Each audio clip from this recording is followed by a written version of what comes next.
श्री स्वामी समर्थ. जय जय स्वामी समर्थ. आपल्या घरामध्ये रोज नियमितपणे कालभैरवाष्टक 3 वेळा म्हणावे. ज्योत पेटवताना निर्माण झालेली विभूती घरातून फुंकरून मारावी. यामुळे घरामध्ये वाईट शक्ती, नकारात्मक ऊर्जा आणि टोणे टोटके दूर होताना लगेच दिसतात. त्यामुळे घरामधील वातावरण सकारात्मक राहण्यास सुद्धा मदत मिळते. घरात नियमितपणे धूप दीप लावावा. गायत्री मंत्राचा जप अवश्य घरामध्ये करावा.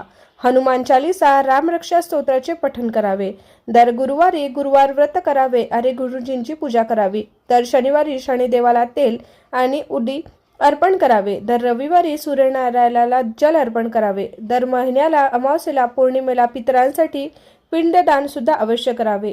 हे काही छोटे छोटे साधे उपाय जर आपण रोज केले तर आपल्या घरातील नकारात्मकता दूर होऊन घरामध्ये चांगलं वातावरण राहून आपल्या घरामध्ये बरकत होण्यास, घरामध्ये सुख समृद्धी नांदण्यास मदत होते. श्री स्वामी समर्थ. जय जय स्वामी.